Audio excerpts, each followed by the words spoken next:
kita oleh Allah diberi kesempatan untuk bertemu kembali dengan bulan Ramadan. Sering saya sampaikan, karena ternyata memang tidak semua orang tahun yang lalu masih bertemu dengan Ramadan, tahun ini masih ketemu lagi dengan bulan Ramadan. Orang sehebat Muhammad Ali ya, dimenangkan Allah beberapa hari sebelum bulan Ramadan. Beliau adalah tokoh yang sangat luar biasa ya. Semakin kita baca biografinya, semakin nampak beliau adalah seorang juru dakwah yang luar biasa juga. Saya masih ingat betul ketika saya masih usia SMP waktu itu. Jadi kalau ada pertandingan beliau itu, udah dunia kayak berhenti. Jakarta juga sepi, jalanan kota sepi, semua orang berhenti. Dan besok diantaranya akan membawa peti jenazah beliau adalah Lennox Lewis yang dulu dikalahkan oleh Muhammad Ali juga. Sosok yang menegaskan tentang betapa cintanya beliau kepada Nabi Muhammad SAW. Sampai kemudian beliau satu-satunya tokoh yang dimasukkan dalam museum para orang yang kesohor itu yang tidak mau namanya ditaruh di lantai. Karena kata beliau di situ ada nama Muhammad, Nabi yang beliau sangat kagumi, dan dia tidak rela kalau nama itu diinjak-injak oleh kaki-kaki orang. Subhanallah ya. Dia juga tokoh yang kemudian secara berani kemudian melakukan pembelaan Islam, bahkan pada posisi di mana beliau sudah terkena Parkinson. Ketika Donald Trump bermasalah agama Islam, ketika terjadi peristiwa 11 September, beliau juga yang kemudian tampil untuk mereka. Saya mengatakan bahwa tokoh yang sangat hebat ini juga tidak bertemu dengan bulan Ramadan tahun ini.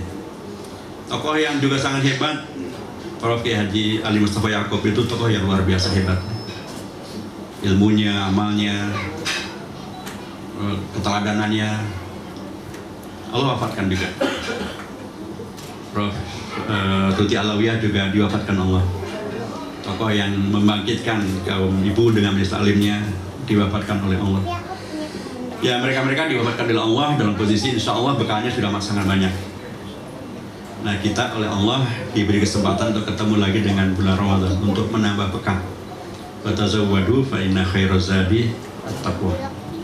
Takwa adalah bekal yang paling baik. Al-Quran menyebutnya demikian, dan itu pasti benar. Dan memang menjadi benar dalam konteks kita sekalipun, karena takwa itu adalah sebuah kata kunci yang menghadirkan keunggulan, kata kunci yang menghadirkan kehormatan yang lebih dari yang lain, kata kunci yang menghadirkan realisasi dari masyarakat yang mewujud. Itulah masyarakat Madinah. Makanya kalau antum ulangi kembali tafsir kita, surah pertama yang turun pada periode Madaniyah adalah surah Al-Baqarah. Dimulai dengan alif lam mim zalikal kitabul la raiba fi hudan lil muttaqin. Lil muttaqin itulah ya ayyuhalladzina amanu kutiba alaikumus syiyam kama kutiba alal ladzina min qablikum la'allakum tattaqun. Jadi masyarakat Madinah itu dibingkai oleh menjadi masyarakat Madinah, menjadi masyarakat berkeunggulan, menjadi masyarakat yang berbeda dengan periode pra hijrah, yaitu masyarakat jahiliyah atau masyarakat yang kalah atau masyarakat yang belum bisa menyebar. Itu dibingkai dengan kata-kata muttaqin atau kata-kata takwa. Jadi inilah sebuah realita tentang bagaimana Allah menghadirkan kepada kita kesempatan untuk kemudian merubah kondisi-kondisi pra-Madinah. Ya, ada Islam, ada perkembangan, tapi sangat tidak sebagaimana diharapkan. Ada Islam tapi dalam posisi yang kemudian tertindas, tertolimi, tidak berkembang dan maksimal. Tapi dengan hadirnya takwa itu dan orang-orang bertakwa itu, hadirlah sebuah realita bahwa merubah dari kondisi yang serba susah, serba ditolimi, serba tidak menyebar dengan maksimal, serba kurang, serba berubah menjadi yang madani, itu suatu yang mungkin dengan perilaku takwa. Dan dalam konteks sirah kita tahu bahwa itu bukan cerita, itu bukan utopia, itu bukan sekedar akidah dalam konteks norma, naluriah, tapi realita. Nah, itu yang kita dapatkan. Begitu ayat-ayat Madaniyah turun dan Rasulullah membimbing, terjadilah kemenangan-kemenangan yang luar biasa. Dan kita tahu bahwa memang Ramadan adalah bulan kemenangan. Anggota Indonesia pasti Anda sangat paham bahwa pada tanggal 9 Ramadan tahun 1364 Hijriah, hari ini hari Jumat, jamnya jam 10, Indonesia diproklamasikan kemerdekaannya. Terus sekali lagi, ini adalah kesyukuran yang luar biasa yang sangat penting untuk kita maksimalkan, karena memang kita memerlukan bekal-bekal ini untuk menghadapi masa depan dari pertarungan ataupun kiprah dakwah kita ke depan.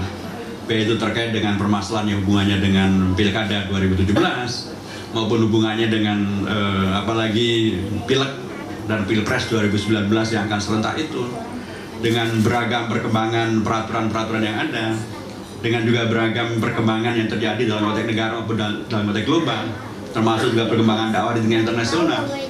Jelas sekali kita memerlukan bekal-bekal, dan bekal-bekal itu Allah hadirkan sekarang ini secara gratis kepada kita semuanya, tanpa harus demonstrasi, tanpa antum harus mengusulkan judicial review ke Mahkamah Konstitusi, tapi Allah menghadirkan kembali bulan Ramadan. Tentulah karenanya kita tidak akan pernah menjadi ikhwanus syayatin. Wala tubadir tabdira inna mubadzirina kanu ikhwanas. Kita hanya ingin menjadi ikhwan bagi yang muslimin saja, ikhwan bagi mukminin saja, ikhwan bagi hamba-hamba Allah yang muttaqin. Dan tentu karenanya kata kunci untuk tidak menjadi ikhwanus syayatin adalah tidak memubadzirkan, maksimalkan. Karena inilah bulan di mana kita dengan mudah bisa berkomunikasi dengan siapa saja, ketemu dengan siapa saja, di masjid, di musola, di majelis taklim, dan saya kira tidak ada yang menolak kehadiran kita semuanya. Karenanya termasuk juga di tempat-tempat publik yang lainnya, kesempatan yang semaksimal ini, kesempatan yang ada ini kita perlu maksimalkan untuk menata lebih kokoh lagi, lebih solid lagi, agar target-target dakwah kita, agar tujuan-tujuan dakwah kita, agar tujuan-tujuan kebaikan yang kita bayangkan akan bisa kita tata dengan lebih baik lagi, akan bisa kita realisasikan, dan itu satu hal yang tidak pernah menjadi mustahil. Sekali lagi, dulu Rasulullah hijrah dan menghadirkan era baru, era Madaniyah, dengan kata-kata kunci hudal lil muttaqin, Al-Quran yang kita baca pada setiap malamnya ini, dan betul-betul menghadirkan masyarakat yang madani. Kondisi kita insya Allah jauh lebih baik daripada kondisi Rasulullah prahijrah. Itulah karenanya tidak ada alasan untuk kemudian tidak membayangkan tentang hasil yang baik bila kemudian syaratnya pun bisa kita penuhi. Barakallahu fikum jami'an. Selamat melanjutkan ibadah-ibadah selama bulan Ramadan. Mudah-mudahan itu adalah penghijauan tahan tentang kita tidak memubadzirkan hadirnya bulan Ramadan kembali, dan mudah-mudahan dengan cara itu kita betul-betul bisa menghadirkan nilai takwa dan menghadirkan kader-kader yang muttaqin, dan dengan cara itu akan bisa menghadirkan, membawa dakwah ini menuju pada era baru, yaitu era Madani, era Madaniyah. Assalamualaikum warahmatullahi wabarakatuh.